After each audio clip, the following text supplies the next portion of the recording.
In the year 2003, a reserved librarian from a tranquil seaside town in Maine walked out of the public library near dusk and seemingly vanished from the face of the earth. There was no indication of a struggle, and her car remained untouched. The only clue was a peculiar red envelope sealed with wax on her front seat, containing a message that no one could decipher. For 6 years, the mystery gathered dust as a cold case.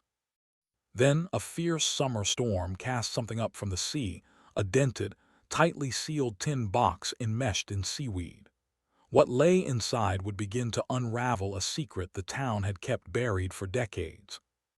The fog was a constant presence in Barrows Point, typically rolling in before the fishing fleet headed out and long before sunrise illuminated the pine trees.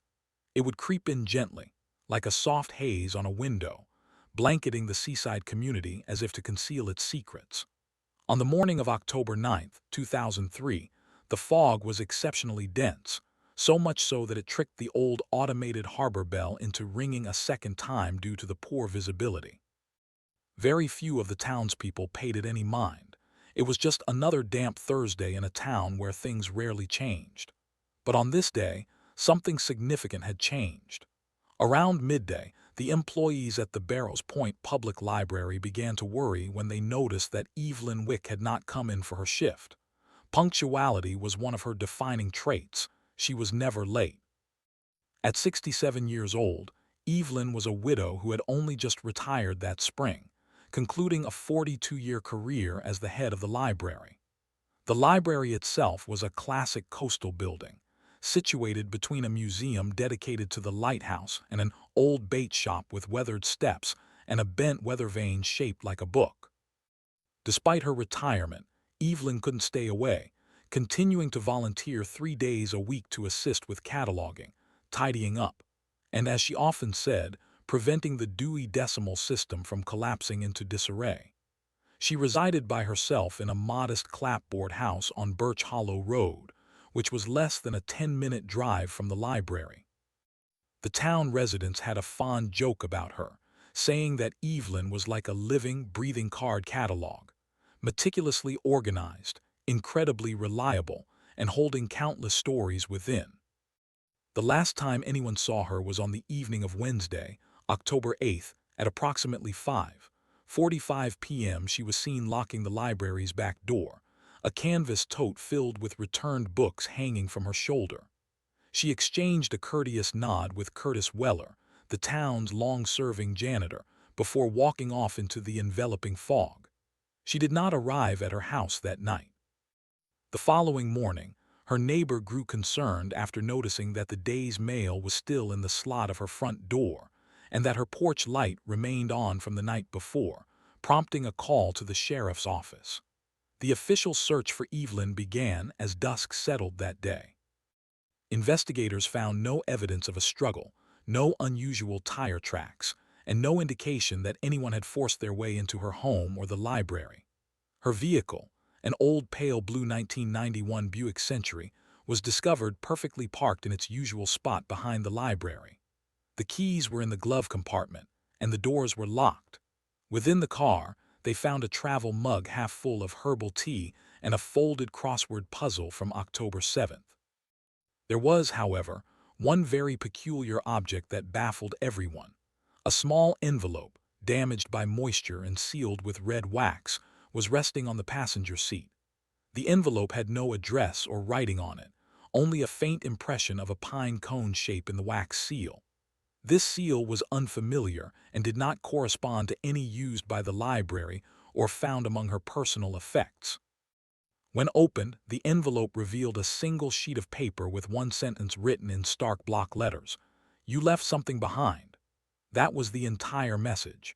There was no signature, no explanation, and forensic analysis found no usable fingerprints, smudges, or fibers. The thick fog that had settled over the town that day refused to dissipate. Throughout the week, a search party of more than 100 volunteers meticulously searched the coastline, the library grounds, and the wooded area behind Birch Hollow Road. Their efforts yielded nothing. They found no piece of clothing, no sign of a body, and no footprints, only the quiet, empty feeling of the coast and a deepening suspicion that Evelyn Wick had simply vanished into thin air. Barrows Point reacted as small communities often do in times of crisis, with neighbors bringing over casseroles, residents keeping their porch lights on as a sign of hope, and old, forgotten secrets being whispered about once again. Some speculated that Evelyn's long-held grief had finally overwhelmed her. Others were convinced she had stumbled upon a dangerous secret that she was never meant to know. A woman from her church quietly mentioned that she had seen Evelyn in her backyard burning old journals just weeks before she disappeared, saying something about the need to let things go before the winter arrived. But none of these theories could be substantiated.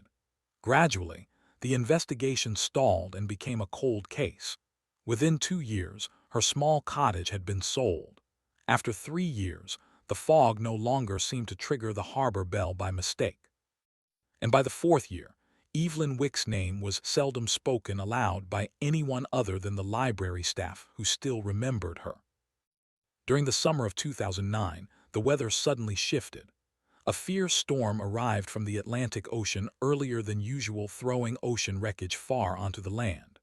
On the 3rd day, once the winds had calmed, a young boy was walking on the stony beach behind Falcon's Cove when he found something unusual. It was a banged-up, sealed metal box, covered in salt and wrapped in seaweed, stuck tightly between two sharp rocks. The top of the box had no writing on it, but inside was a package wrapped in a protective oilcloth. It was completely dry. Inside that package were 3 items: a silver chain with a small key for a library, the type that only top staff members use; an old photograph of a young Evelyn Wick standing in front of the lighthouse with a man whose face had been deliberately scraped away; and a second envelope, sealed once more with red wax and the imprint of a pine cone. This envelope held just 2 words: "Start here." And this time, that is exactly what they would do. The metal box was brought to the Barrows Point Sheriff's Department, still salty and smelling of the sea. Sheriff Ed Varnell, who was now in his mid-60s, had not dealt with anything more serious than a lost kayak for a very long time. He had been the main officer on Evelyn's disappearance case back in 2003. Now, 6 years later, he looked down at the damaged box, feeling hesitant to open it once more. The box did not seem to weigh much, but something about it made the room feel chillier. He looked at the photo again. Evelyn looked about 20 years old. She had the same hair, thick and pulled back into a tidy bun. She had the same gentle, faraway look in her eyes behind her glasses. She was smiling in front of the old Blackwater lighthouse, which had been closed down and fenced off for a long time. The man next to her had his arms lightly around her waist, but his face was scratched out so aggressively that the photo paper was torn. That specific point stayed with Ed. It wasn't just that someone had taken him out of the picture. They had tried to destroy any memory of him. The key on the chain was small and dull, but Ed knew what it was right away. It was for the old back room at the library, the one Evelyn always kept locked. She had said it held repair tools, delicate old records, and supplies for keeping pests away. Nobody had ever doubted her, but now Ed recalled something else. In the last week before Evelyn disappeared, he had been at the library for a talk on community safety. After everyone left, he was walking down the hall and saw Evelyn quickly going into that back room. She did not notice him. What he remembered most was how she locked the door and then leaned her hand against it, as if she was steadying herself against something inside. That room had remained locked ever since. Even after she went missing, the library board had kept it sealed shut out of respect for her. But now, Ed called Margaret Raines, who was in charge of the library trustees, and that same afternoon they opened the room. The key turned easily. The door opened with a low, creaking sound, like it was waking from a deep sleep. Inside, it was not a storage closet. It was more like a private collection of records. There were tall metal shelves from the floor to the ceiling, filled with folders, boxes of files, piles of newspapers, index cards typed by hand, and containers with labels. A corkboard on the wall held an old map of Barrows Point and the nearby areas, with small colored pins stuck into certain houses, public buildings, and even paths for walking. Margaret took a step back and put her hand over her mouth. She was keeping records, she said. Ede nodded slowly as he looked over the map. It was not messy. It was very careful and sorted by years and specific dates. Many of the pins matched up to reports of missing people, strange news articles, and notes written by hand. Some were in Evelyn's precise handwriting, and some were in a completely different writing style. He took out a file labeled Blackwater, 1971. Inside were three things. First, a copy of a missing person report for a 9-year-old girl named Abigail Cross. Second, a Polaroid picture of a young girl standing in front of that same lighthouse with the same man whose face was scratched out behind her. And third, a page ripped from a record book, listing names, dates, and times. One part of the list was labeled Books Never Returned. Ede felt a sickening twist in his stomach. Margaret spoke in a voice barely louder than a whisper. She was looking for someone. Everyone had always agreed that Evelyn kept to herself. She was courteous but very private, extremely organized but hard to read emotionally. Some people thought she was sad because her husband had died. Others thought she just liked books more than she liked people. But now, Ede saw something else. This was not the quiet of someone who was grieving. This was the detailed structure of a deep fixation. And one more thing caught his attention. Pinned to the side of the corkboard was a thin envelope with the same red wax seal and the same pine cone mark. It had not been opened. It was addressed with only 2 words, "Lighthouse Again." That night, Ede drove by himself to the Blackwater Lighthouse. The road was hardly taken care of, twisting through wet woods and fields of whispering tall grass. The lighthouse stood against the crashing waves like a guard that everyone had forgotten. Planks of wood were nailed across its doors, and a chain-link fence was falling over from rust. The gate opened with a loud creak, its hinges giving way because they were so old. He stepped inside, using his flashlight to cut through the dark. Graffiti covered the lower walls, with layers of it from many years past. Old footprints were scattered across the dusty stone floor, but something else hung in the air, something silent and attentive. On the far side of the room, behind a bench that had been turned over, Ede found a part of the wall that was a little darker than the rest. Was it damage from water? No, it had been cleaned. And recently, too. There, carved lightly into the stone under a layer of white paint, were the initials EW and below them, AC 1957. Ede gently touched the letters with his gloved hand. Evelyn Wick, Abigail Cross, that missing girl from 1971. But this carving was from 1957, which was 16 years before the girl went missing and many years before Evelyn retired. It did not fit together. Unless Evelyn had known her. Unless this was not only about a librarian who vanished, but about something that had started a long time before. He stepped back, his heart beating loudly in his chest, and he turned off his flashlight for just a moment to listen. The ocean boomed outside, constant and chilly. But under that sound, very faintly, almost like a whisper coming through the stone, was the noise of something metal moving deep under the lighthouse floor. Sheriff Ede Varnell did not sleep at all that night. He stayed in his chair, the envelope marked Lighthouse still sitting unopened on the table next to him. The carved letters he found under the paint seemed to speak to him more than he wanted to acknowledge. EH and AC, if Evelyn had known Abigail Cross in 1957, that would mean Evelyn was no older than 21, maybe even younger, when those letters were cut into the stone. But the town records showed that Evelyn Wick came to Barrows Point in 1962, right before she married David Wick. So how could her initials have been at the lighthouse 5 years before that? The dates did not make sense, unless there was a secret that had been kept for a very long time. At 6:04 in the morning, Ede finally opened the envelope. Inside was one piece of old library card stock.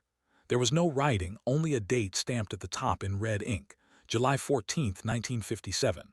That was all that was inside. No note, no directions. He looked at the back.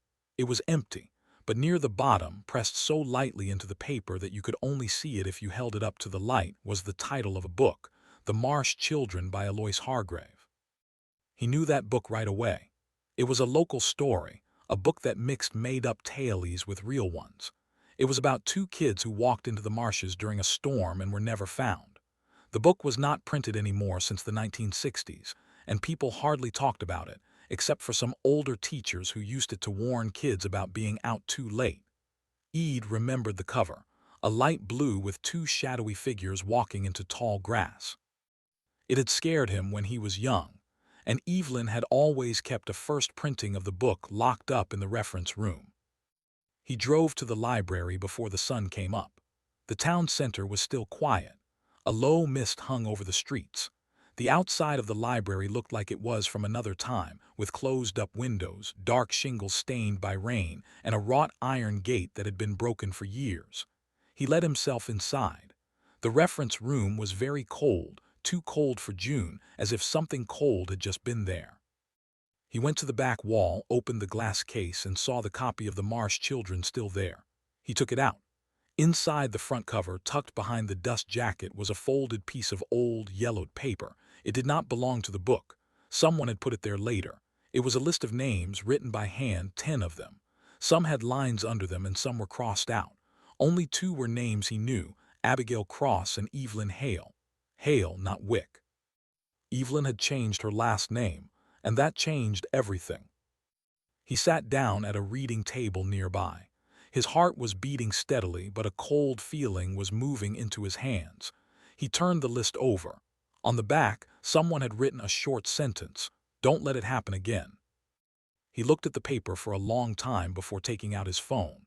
He called the archives office at the town hall and asked for any birth or address records for someone named Evelyn Hale from the 1950s. There was a long silence on the other end. Then the person said, "There is one match. Born in 1936, lived in Barrows Point until 1958. After that, there is nothing until a marriage record in 1962 under the name Evelyn Wick." Evelyn had not moved to Barrows Point in the 1960s. She had come back. He asked for the childhood address they had on file. The worker paused. "It's strange. There's no house number. It only says caretaker's quarters, Blackwater Lighthouse grounds." Eid ended the call. The next day he went back to the lighthouse. This time he brought work gloves, a strong light, and a tool to cut chains. He walked around the bottom of the lighthouse until he found what he needed, a rusty metal ring near the southeast wall, almost hidden under plants and broken bits of stone. It was a latch. He pulled it. It was hard to move, but it opened a hatch leading down to a tight, turning staircase made of stone. The air coming up smelled like decay and sea salt. He went down carefully, passing old storage levels, until he reached a small room with rusty tools, a broken desk, and the shape of what might have been a small bed, the caretaker's living space. And on the wall behind a tipped-over box was a name written in charcoal, Evelyn, age 11. Next to it, smaller and lighter, as if written later, it said, "A Cross. Please stop them." Eid slowly stepped back out. The quiet felt heavier now. Evelyn had not only been a librarian with a mysterious history. She had been a child who lived in the very place where at least two girls, and maybe others, had gone missing. And she had returned years later not just to work at the library, but to search for something she had lived through long ago. Sheriff Ed Varnell spent the rest of the weekend deep in research about names. The list inside The Marsh Children was written by hand in two colors of ink, one black and one light blue. Although most of the names would mean nothing to people today, a few sounded quiet warnings in his memory. They were names from old news stories, forgotten death notices from summers past, and small notes in the back pages of school yearbooks. He compared the 10 names with town documents, missing person reports, and what was left of the Barrows Point archives. 3 people on the list had disappeared before 1960. One was Evelyn's childhood friend, Abigail Cross. Another was a boy named Thomas Wren, age 10, who was last seen walking home from a Sunday school picnic in 1954. His case was called a drowning after one of his shoes was found a week later, but his body was never recovered. A third was Margaret Dilly, 14, who went missing in 1956 during a church trip at Blackwater Point. Her name was underlined 2 times on the list, and next to it, in Evelyn's unique handwriting, were the words, "Walked alone after dusk, said she heard the same whistling again." The same whistling. That same detail appeared again 2 names down next to Thomas Wren's name and again beside Abigail's. It was quiet, it followed a order, and it was unsettling. The other names were even more unusual. 2 were older people who had died from natural causes, but Evelyn had put small question marks in red pen on their death certificates. One was the old lighthouse keeper, Silas Root, who died in 1958. He was a man with no family who kept to himself. He was buried in the graveyard behind the chapel near Birch Hollow Road in a grave with no stone. Evelyn had attached a small hand-drawn map to the folder with a dot showing exactly where he was buried. Another was a woman named Claire Greaves, a nurse who traveled and had stayed with the Wick family in the early 1960s. There was no notice of her death, no official record of her dying, nothing except one census form and a note in Evelyn's writing that said, "She left the porch light on every night, even after they told her to stop." Ede felt the pressure of it all like a thick fog against his heart. This was no longer just about one missing person. This was a hidden past, a local reality that had been painted over through the years by kindness, quiet, or refusal to see. Evelyn had spent years tracing it through her home, through secret files, through books that had been hollowed out and that no one ever thought to open. And then, around 2003, she must have gotten too near to the truth. He needed something solid. On Monday, Ede drove to the regional newspaper archives in Belfast, 2 counties away. There, in old microfilm rolls and fragile clippings, he began to put together what Evelyn must have already known. The lighthouse had a history of people disappearing going back to the 1930s. Not only children and not only people from town, campers, travelers, workers here for the season, anyone who stayed within 5 miles of Blackwater Point. Most were small articles, never on the front page. A missing girl thought to have left home, a wanderer last spotted near the road out of town, a visiting professor from Boston who vanished during a study trip without a reason. The stories were spread over many years, but the shape of it, the dates, the location, it all led back to one place, the lighthouse. And one name came up again in the early years, caretaker Silas Root. He was never charged, never even officially named in any disappearance. But his name was in 3 letters sent to the newspaper by worried townspeople, each gently questioning the poor upkeep, the loneliness of the place, and the odd sounds people said came from the lighthouse property at night. Ede sat in the archive room for hours, following the clues. And then, just after the sun went down, he found something that made the hair on his arms stand straight up. It was a church notice from 1957 printed in the back of a town newsletter. It listed the helpers for a summer Bible camp held at the Blackwater Lighthouse Chapel. Among them were Evelyn Hale, age 11, Abigail Cross, age 9, and Silas Root, ground supervisor, the same summer that was cut into the stone wall under the lighthouse. The same year Evelyn had written on that secret library card, July 14, 1957, the week when it all began. Ede folded the bulletin and put it into a large envelope. The next morning, he called the state forensics lab and asked them to look again at the metal box, the red wax, and the paper from both letters. The answer came 2 days later. The wax used on both envelopes was a special mix from Europe that was no longer made after the 1980s. The paper came from a company that stopped making paper in 1972. The handwriting on both notes, the first saying "you left something behind" and the second saying "start here," matched Evelyn Wick's known writing, but with small differences in how hard the pen was pressed and the angle of the letters. The expert could not say for sure if it was really her, or if someone copied her writing, or if her writing changed because of stress or getting older. Evelyn might have written them, but she might not have. There was one more test Ede had asked for, on the chain that held the old library key from the box. It was rusty from salt and very worn, but the lab found something stuck deep between the links, one hair, short and light gray, with the root still attached. DNA tests showed it was Evelyn's, but there was something else. The end of the hair was burned, blackened as if it had been in a fire or touched something very hot. The lab said this was not from the sun or from natural aging. It was new, within the last 12 months, 6 years after Evelyn Wick had disappeared. Sheriff Ede Varnell did not go back to the lighthouse that week. He found himself walking down the creaking center aisle of the oldest church in Barrows Point, St. Delilah's Chapel. It was built in 1912, the same one that used to host summer Bible camps near the Blackwater grounds. Services were still held there twice a month, mostly attended by older women in wide-brimmed hats and tight gloves, carrying memories they never spoke of fully. Eid wasn't one for Sunday sermons, but over the years he had heard things, quiet talk about what happened back in the 1950s, stories about children being taken out of school early, a chapel door that stayed locked for almost 10 years, and confessions that were never written down. One woman, long retired, came to every service without fail and sat in the very last pew. Her name was Nora Cleves. She was nearly 90 now, sharp as a fishbone, and hadn't left Barrows Point since her husband passed away in 1982. She had been the church secretary in 1957. Eid waited until the service was over, then walked up to her gently on the steps as she folded her shawl. "Evelyn Wick," he said softly, "or Evelyn Hale." Her hand stopped moving. He saw it, a flicker in her throat, not surprise but recognition.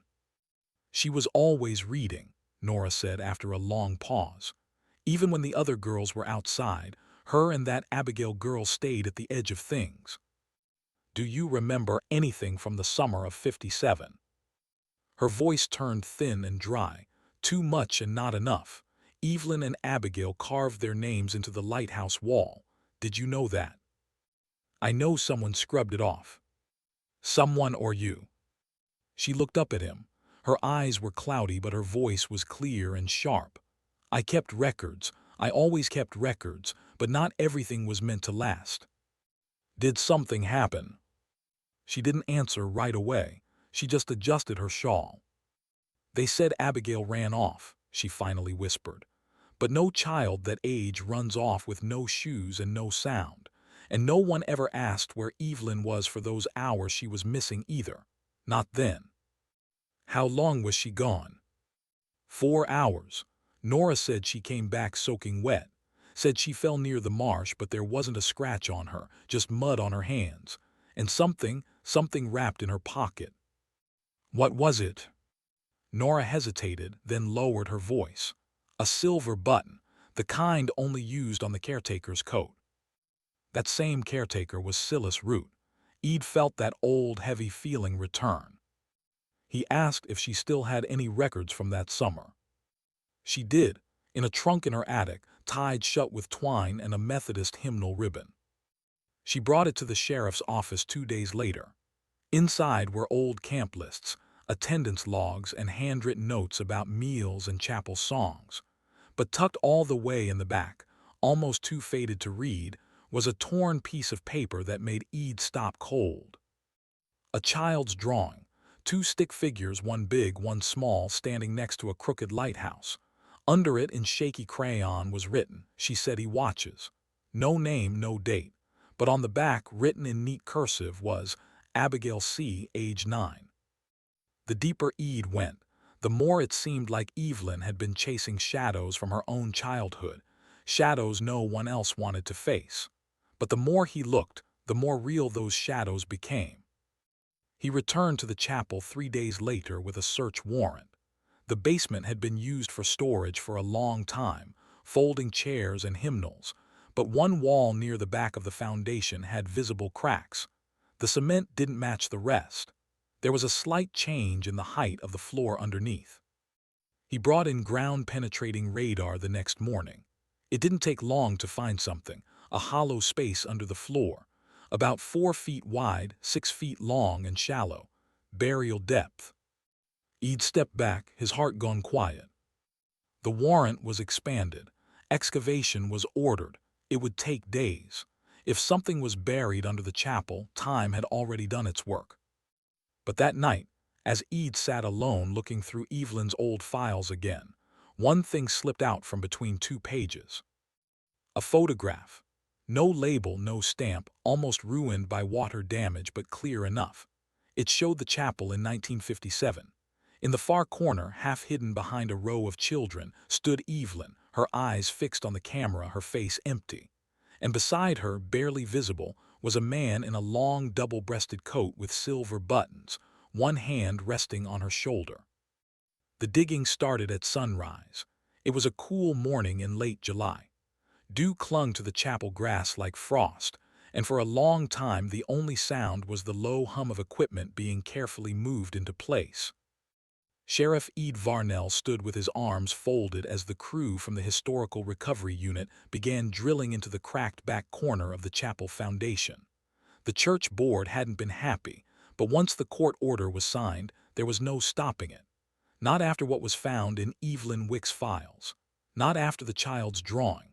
Not after the rumors grew too loud to ignore. By midday, the first layer of soil was removed. It was dry, packed clay, older than anyone expected. It hadn't been touched in decades. At exactly 2:17 in the afternoon, one of the crew hit something hard. Not rock, not pipe, wood. It took hours to fully uncover it. But by sunset, they had revealed what looked like a shallow wooden box about 5 feet long built by hand, with no nails, only pegs and rotted rope holding it together. It had partly caved in, but the shape was still clear.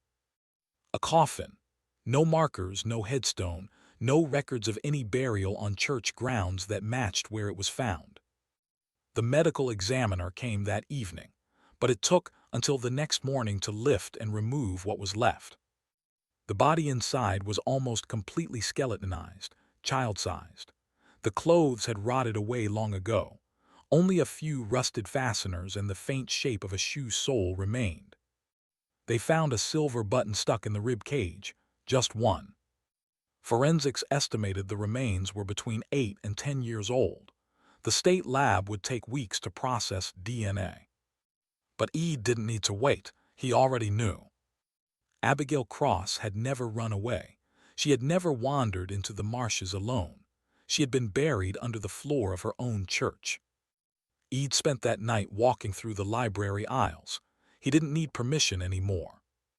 Evelyn's map of the town was still pinned to the corkboard. Now it made more sense. The pins were color-coded, red for missing children, blue for unexplained deaths, green for those Evelyn had called quiet survivors. There were only 2 green pins, one for herself. The other, to Ed's surprise, belonged to someone still living in town. Martha Eldon, a name barely mentioned in any of the notes. Just one note in Evelyn's folder from 1973.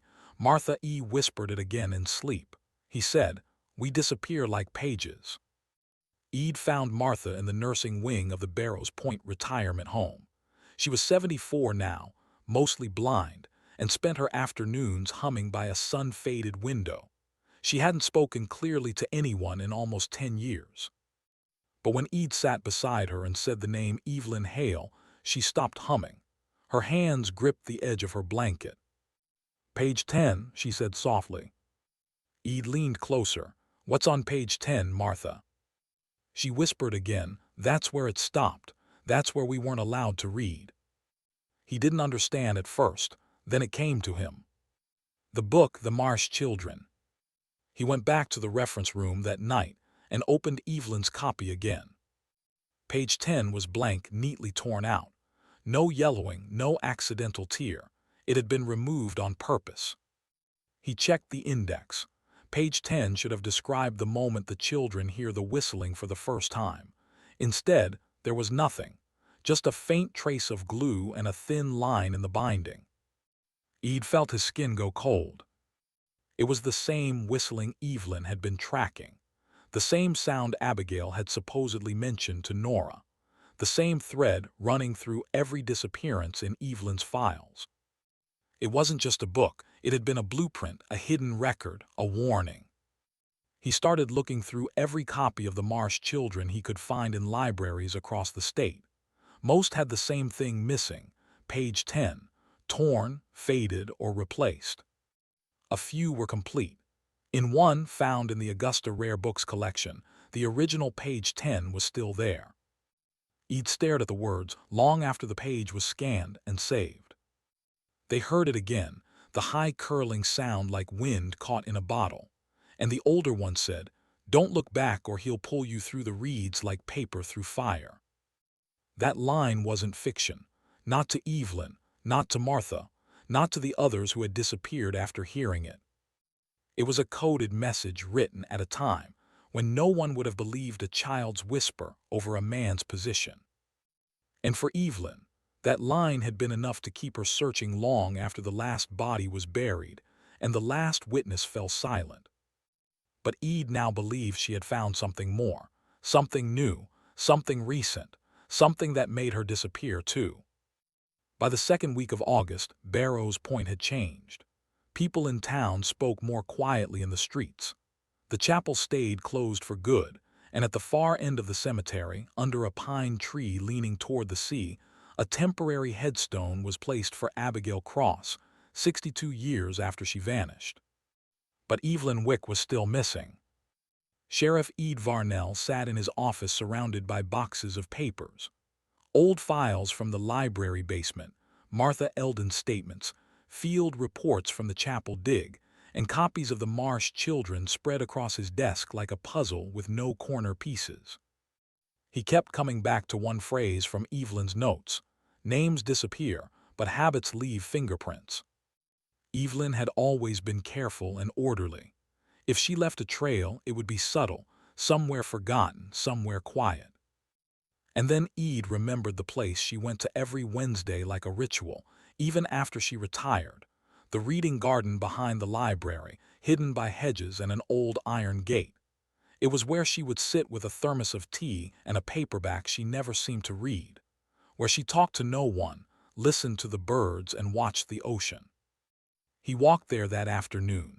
Most of the benches were worn. One was tilted from a frost-heaved stone, but her favorite bench under the crab-apple tree was still level, the wood dark from years of salt air. He ran his hand under the seat. Nothing. Then he saw it. One of the bricks under the bench was slightly out of place. He crouched down, pulled it loose, and found a small metal box behind it, just big enough to hold a paper bag. Inside was a folded wax-paper envelope and a cassette tape wrapped in tissue. The envelope was labeled in careful handwriting, "For Margaret Raines, if I go missing." Ede knew the name. Margaret had been Evelyn's closest friend, the former head librarian, now retired in New Hampshire. Phone records showed they spoke every few months, but Ede hadn't thought to contact her until now. He called that evening. Margaret answered with a warm, tired voice. When Ede introduced himself and said Evelyn's name, the line went quiet. "I told her," Margaret said. "I told her to stop digging. She didn't listen. She couldn't. She said it would never end unless someone told the truth. I found something, a letter and a tape." Margaret let out a breath. "Play the tape." Ede did. It hissed for a second. Then Evelyn's voice, calm and soft, began to speak. "If you're hearing this, I've either failed or finally reached the place they said I never would. There were others, not just Abigail, not just the ones listed. The pattern was wider, deeper. The chapel was only part of it. They used it like a hinge, a pivot point. But the real root is older. I believe it's tied to the original land grant. The church wasn't the first structure here." There was a pause, wind in the background, a distant gull. "I found something beneath the caretaker's quarters, a second hatch. I didn't open it, not yet. But I heard something like water echoing through wood, like pages turning in a locked room." Ede stopped the tape. The caretaker's quarters, that hidden stone room under the lighthouse. He had searched it, found the carved names, but he hadn't seen any hatch. He called his deputy and asked for new ground scans. In the meantime, he opened the letter. It was handwritten in Evelyn's same sharp print, but this time it was rushed, less careful. "Margaret, if I don't come back, please don't call it an accident. Don't call it wandering off. I was taken. I'm sure of it now. I think someone followed me the night I went to the lighthouse. I left the back door unlocked on purpose. If anyone comes asking, tell them about the button. Tell them about the sound. They'll say I imagined it, that I was chasing ghosts. But ghosts don't scratch your name off photographs. Ghosts don't leave rope burns on iron benches. If I disappear, it's because I got too close." Ede felt his throat tighten. She knew. She knew she was being watched and she left this for someone to find, but only after she was gone. Later that night, Ede looked at the photographs again. The one from the tin of Evelyn with the man at the lighthouse, his face scratched out. The old church bulletin, the children at the edge of the picture, the man in the coat with silver buttons. And he saw it. The same build, the same posture, the same shape of the face. Not enough to know for sure who it was, but enough to think that whoever had been near Evelyn in 1957 might not have died with the rest of the town's ghosts. He might still be here. The next morning, ground-penetrating radar returned to the caretaker's quarters under the lighthouse. This time they scanned deeper, under the stone. Under 3 feet of packed soil, they found a second chamber, a sealed wooden trapdoor that hadn't been opened in over 50 years. Ede stood over it as the crew cleared the dirt. The air was damp. His hands weren't shaking, but his breathing felt shallow. Evelyn had stopped here. She had heard something. And now, standing where she once stood, he wondered if he was hearing it too. A low sound, barely there, like wind caught in a bottle. The morning they opened the second hatch, the air tasted like metal. It had rained overnight, a cold early September rain that soaked the ground and stuck to boots. But the crew from the historical forensics unit came back before dawn. Their flashlights bounced off the old lighthouse walls like fireflies as they dug, slow and careful, brushing away the last layer of packed earth covering the trapdoor Evelyn never opened. Sheriff Ede Varnell stood just a few feet away, arms crossed, silent. The door was made of old-growth pine, swollen from decades of dampness. But the hinges were still intact, thick iron pegs bolted into stone. When they pulled it open, a gust of air rushed up, wet, stale, and carrying something else. Rot. The crew lowered a light. Below was a narrow shaft, about 8 feet deep, with wood-paneled walls covered in mold in some places. There was a ladder, or what was left of one, just bits of metal sticking out from the wall. They sent down a scope camera first, then a technician, then Ede. He climbed down slowly, his boots scraping against damp stone, until he reached the floor of the chamber. It was bigger than he thought, about 10 by 10 feet. The walls curved inward slightly, like the inside of a ship's hull. There were no markings, no tools, just a low stone bench built into the far side. And in the middle of the room, a wooden crate, rotted and partly collapsed, but still together enough to hold what was inside. Bones, not scattered but arranged in a curled-up position, arms crossed, head tilted down. No clothing was left, but near the bottom, half buried in damp mulch, was a small cloth item, checked fabric, blue and cream, faded almost to gray. A schoolgirl's hair ribbon. Ede knelt beside it. He recognized the pattern from an old photograph Nora Cleves had shown him weeks before. Abigail Cross had worn one just like it. But the other girl, Evelyn, had found something too, something she never named. He looked at the bones again. They were too small to be Evelyn, and too old to be new. They called forensics. The scene was sealed, photographed, and preserved. But Ede knew this couldn't be the only thing Evelyn had found. It couldn't be, because she never reported seeing a body, which meant she either found something else, or this wasn't here when she came. As they came back up, Ede's deputy approached him with a laptop. "You need to see this," she said. She opened a video file, grainy security footage from the public library archives, dated August 13, 2003. Just under 3 weeks before Evelyn disappeared. Time stamp, 6:42 p.m. The video showed the front of the library, quiet, the sun setting behind the trees. Evelyn stood just outside the door, talking with a tall man wearing a coat even though it was warm. His face wasn't visible, but he leaned in very close. Too close. The video had no sound, but Evelyn's body language was tense, her hands gripping her bag strap, her posture stiff. At 6:44 p.m., she turned and went into the building. The man didn't follow. He walked down the path and disappeared into the trees. Ede paused the video and zoomed in. The man's coat had 4 buttons, silver, shiny even in the poor-quality video. The same kind worn by the lighthouse caretaker in the old pictures. But Silas Root had died in 1958, hadn't he? Ead's mind raced.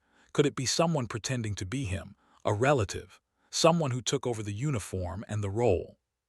He searched the Barrows Point records again, and that's when he found the strangest detail yet. Silas Root's grave was never officially registered.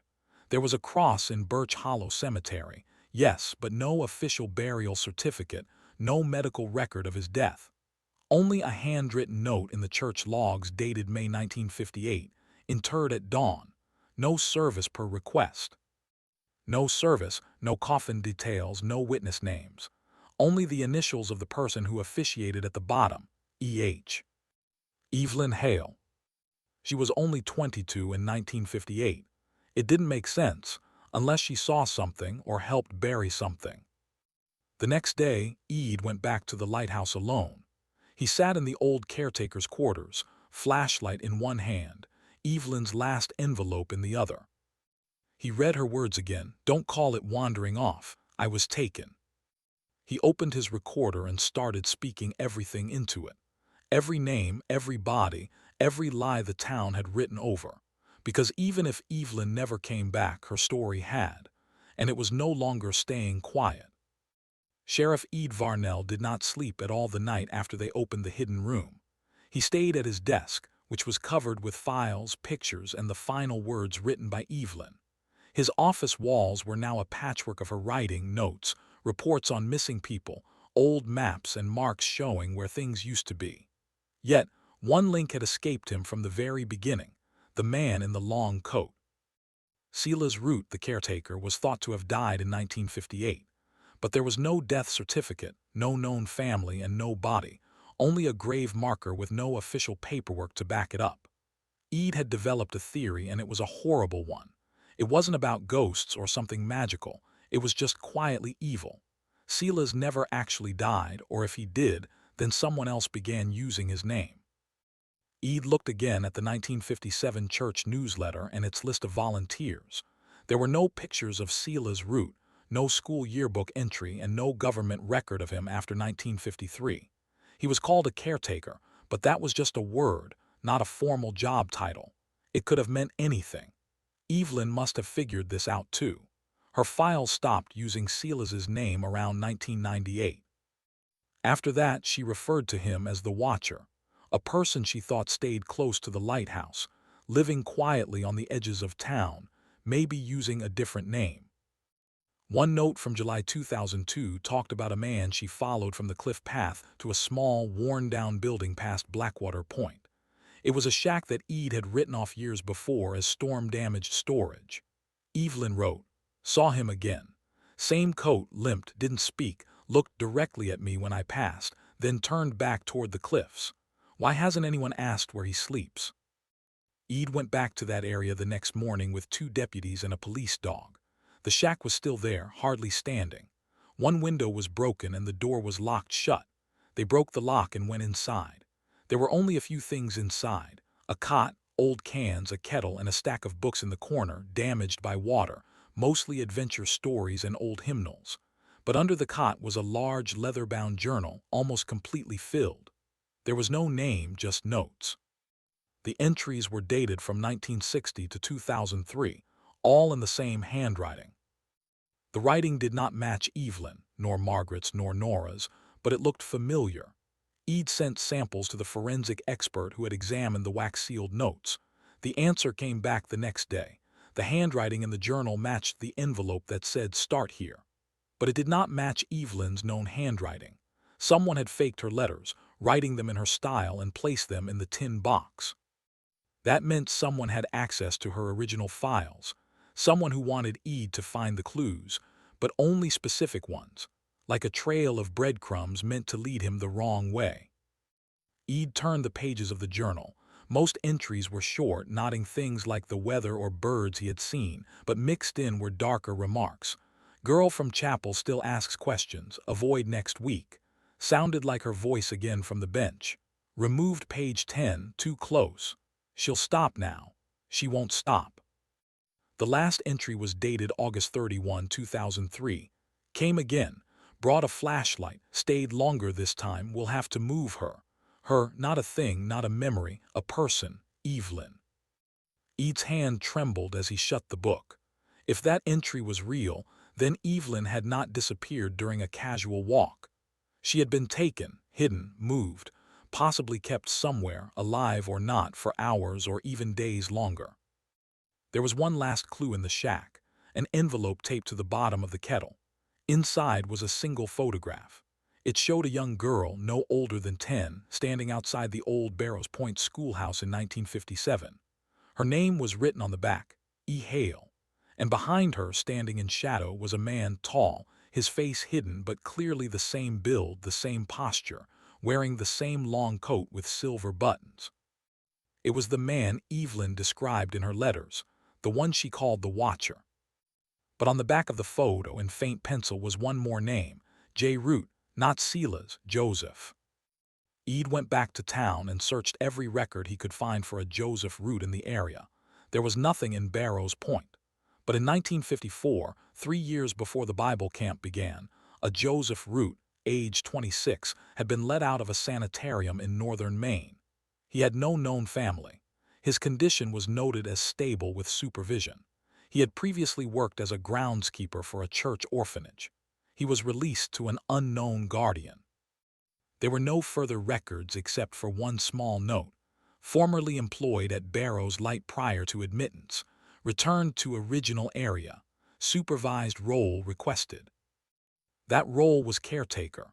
This meant Evelyn had known him as a child, and she had spent her adult life trying to find him after the town changed history to make him disappear.